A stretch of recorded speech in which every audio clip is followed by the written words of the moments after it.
तुलसी का प्रसाद को अपने आप में प्रसाद मानकर लेना चाहिए और मस्तक में विराजमान करना चाहिए, ना कि पैर में।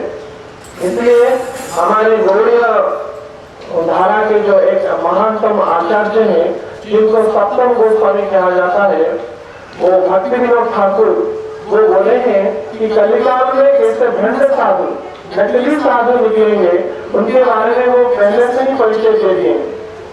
वो बंगाल में है, वो गीत है, वो बोलते हैं कि माथे मेरा कोकुली पारा, नाके तिलक गले माला। ये बंगाल समझने थोड़ा परेशानी होगी, लेकिन मैं इसको हिंदी में ट्रांसलेट करूंगा। तो माथे मेरा कोकुली पारा, नाके तिलक गले माला, सहज भजन करछे मामू, संगे नहीं परेर वाला, कथा छले महाजन को देखछे चला, सखी भाव होई निजे है नंद लाला, ये सब कई चेला।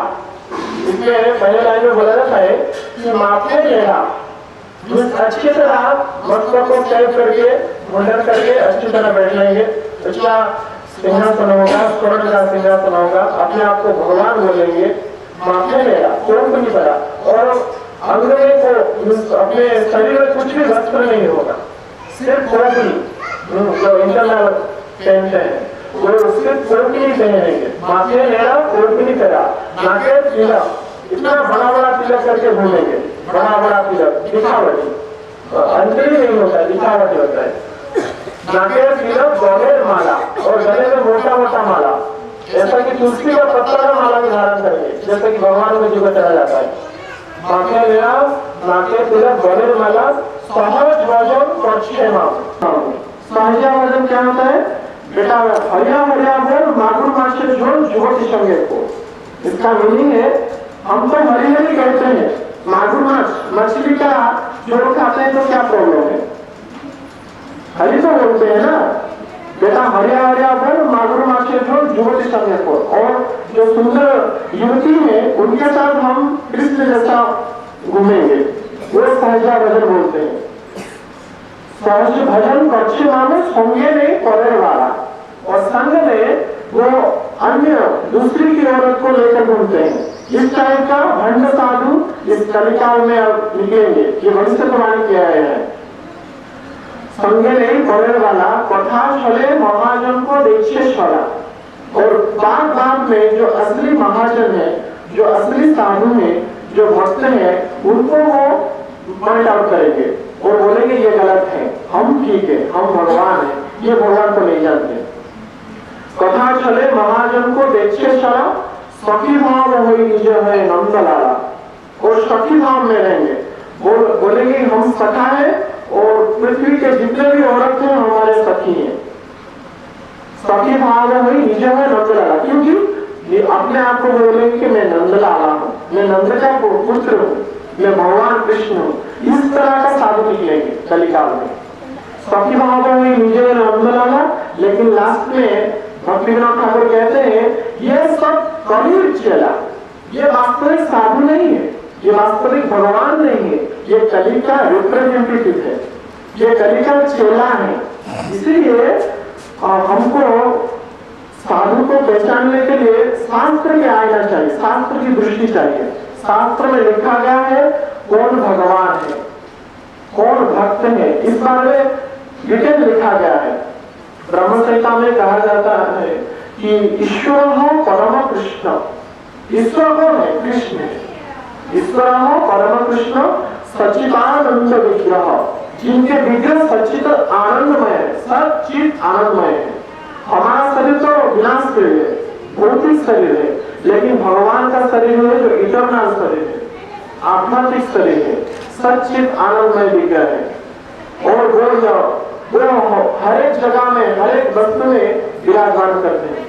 इसलिए ब्रह्म संहिता में कहा गया है कि अंडान सरस्थ परमाणु चयाम सरस्थम, अणु परमाणु सब में भगवान विराजमान करते हैं। तो कृष्ण जी जो 5000 साल पहले, 5000 और कुछ साल पहले इस धराधाम में आए, तो वो द्वापर युग का लास्ट समय था, अंतिम समय था। और कलिकाल के प्रथम संध्या में अभी कलिकाल जो शुरू हुआ है लगभग 5,000 वर्ष पहले शुरू हुआ है, लगभग प्रॉपरली काउंटिंग मुझे याद नहीं है, लेकिन लगभग 5,000 साल पहले कलिकाल शुरू हुआ है। तो इस कलिकाल का प्रथम संध्या में श्रीमन महाप्रभु जो कि भगवान कृष्ण से अभिन्न है, भगवान कृष्ण का ही स्वरूप है, वो इस कलिकाल में नदिया नवदीप धाम में मायापुर के इस जगह में जन्म लिए थे। तो इस महाप्रभु जो श्री कृष्ण से अभिन्न है, उनका जन्म का प्रयोजन क्या है, ये वास्तविक हमें समझना चाहिए, क्योंकि ये बात यदि हम समझ नहीं पाएंगे, फिर भी श्रीमन महाप्रभु के प्रतिविधान के लिए हम कुछ कहने का प्रयास करते हैं। तो कृष्ण जो है पूर्ण ब्रह्म है, पूर्णमदः पूर्णमिदं पूर्णात् पूर्णमुदच्यते पूर्णस्य पूर्णमादाय पूर्णमेवावशिष्यते। तो कृष्ण है जो पूर्ण ब्रह्म है, उनमें कोई असंपूर्णता नहीं है। और इनके जो कला के बारे में शास्त्र में वर्णना किया गया है, उनको बोला गया है कि 64 कला है, 64 कला। तो वो पूर्ण ब्रह्म है, जो उनमें कोई भी कमी नहीं है। तो जो विष्णु और अदर जो भगवान है, जैसे कि निश्चय हो कि वामन हो, जो भी हो, लेकिन कृष्ण उनसे भी ज्यादा भगवान के प्रोपोर्शन में ज्यादा आते हैं, क्योंकि उनके 4 विशेष कला है। वो जो कला है वो एक है रूप माधुरी, रूप माधुर्य। कृष्ण में जो रूप का माधुर्य है, जो सौंदर्यता है, और किसी में भी नहीं है। जैसे कि आप एक पिक्चर में कृष्ण के एक फोटो में देख सकते हैं, भगवान कितने सुंदर दिखते हैं, और इतना सुंदरता और किससे भी और कोई भी नहीं है। इसलिए इनका रूप माधुरी बहुत श्रेष्ठ है, रूप माधुरी और लीला माधुरी। लीला इतने सुंदर भगवान कृष्ण लीला किए हैं, जो इस टाइप का लीला और कोई भी नहीं कर सकता। जैसे कि इतने छोटे बच्चे और इतना बड़ा गोवर्धन जी को धारण करते, छोटे से बच्चे पुतना जैसा राक्षसी को मारते। तो इस टाइप का लीला और कोई भी नहीं कर सकता। इसलिए इनको लीला माधुरी की स्वतंत्र है, स्पेशल है। और रति माधुरी जो इंग्लिश में बोला जाता है कि कंजुगल रिलेशनशिप, जो अंतरंग भाव जो गोपी और श्री कृष्ण के बीच में स्थापित हुआ है, वो और कोई भी नहीं कर सकता। हमारा जड़ जागृत्य पुरुष और स्त्री का स्नेह काम स्वरूप है, लेकिन भगवान कृष्ण का जो गोपी और राधा रानी के साथ जो संपर्क, वो प्रेम स्वरूप है। प्रेम का अर्थ इस कलिकाल में विकृत हो गया है। प्रेम जो लव लव लव बोलते हैं, वास्तविक लव कोई चीज नहीं है, ये लॉस्ट है, ये विनाश है, लॉस्ट है, ये लव नहीं है।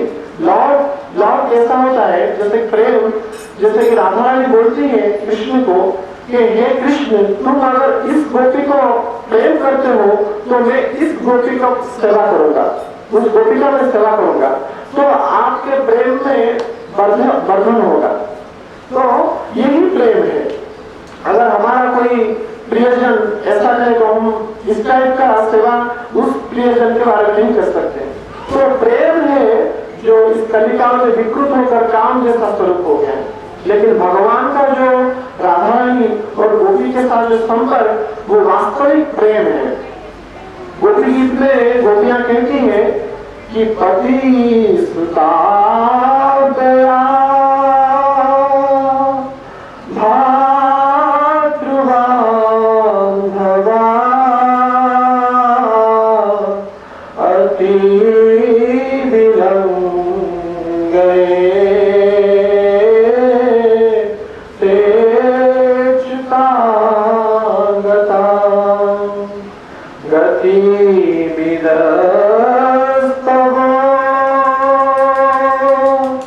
Yeah.